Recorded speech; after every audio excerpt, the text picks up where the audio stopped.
जय शिव शंकर भोलेनाथ भोले भंडारी। आज हम आए हुए हैं जी महाकालेश्वर, यहाँ पे शिव शंकर भोलेनाथ भोले भंडारी जी के चरणों में।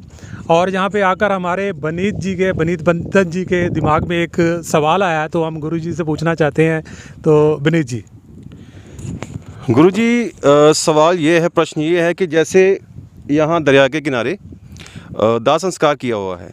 दाह संस्कार तो हमने होते देखे हैं और भी लाइफ में, यहाँ पे करने का क्या महत्व है, ये प्रश्न है दिमाग में। कृपया इसका उत्तर दीजिए। बहुत खूब। अगर आप ज्योतिष के विद्यार्थी हैं और ज्योतिष को सीख रहे हैं तो ये सभी चीज़ें आपके दिमाग में उठनी व आनी बहुत ज़रूरी है, क्योंकि यही सब चीज़ों की जब गहनता से हम जांच करेंगे तो उतना ही ज्योतिष को करीब से जानेंगे, ज्योतिष के करीब जाएंगे। क्योंकि हिंदू संस्कृति में कोई भी चीज़ ऐसी नहीं है कि जिसका कोई लॉजिक ना हो, जिसका कोई वैज्ञानिक तर्क ना हो या कोई रहस्य ना हो। देखिए, सांसारिक बंधनों में तो हम सभी बंधे हुए हैं, यानी कि माया के चक्रों में घूम रहे हैं, रिश्ते नातों के चक्रों में घूम रहे हैं। लेकिन जब प्राणी मात्र की मुक्ति होती है तो उस समय जब वो प्राणों को त्यागता है तो उसके दिमाग में सिर्फ एक ही बात दिमाग में रहती है, उस मरने वाले व्यक्ति के भी और उसके परिवार के भी, कि हमारा जो प्रियजन इस दुनिया को छोड़कर जा रहा है वो सीधा प्रभु के चरणों में लीन हो जाए, यानी कि वो जन्म मरण के चक्कर से छूट जाए। जन्म मरण के चक्कर से छूटने के लिए हमें सबसे पहले भगवान शिव के पास जाना पड़ता है। और भगवान शिव का जो कारक चीज़ है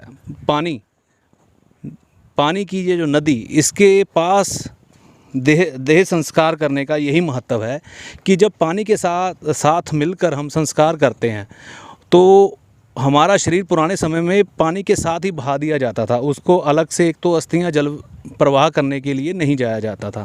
तो शिव की सबसे उत्तम शरण धरती लोक पर जो है पानी के स्रोत हैं, पानी के स्थान हैं, चलती हुई नदियाँ, पवित्र नदियाँ।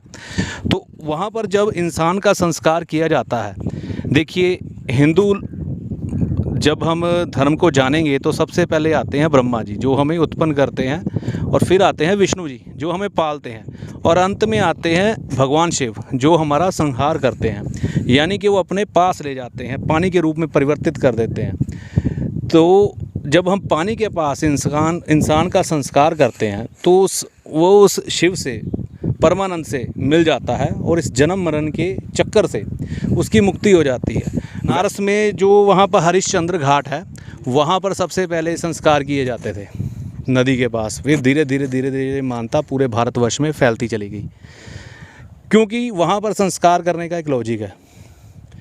उस जगह पर जहाँ संस्कार किया जाता है वहाँ कुछ समय के लिए गंगा हरिश्चंद्र घाट पर उल्टे को बहती है, रिवर्स मारती है, मतलब मेन स्थान जो है वो माना गया। बाकी वैसे भी हम नदियों के पास संस्कार करेंगे तो ये मान्यता है कि इंसान की इस पृथ्वी लोक से जन्म मरण के चक्कर से मुक्ति हो जाती है। यही कि उसकी तुलना में कि जब हम शहरों में संस्कार करते हैं।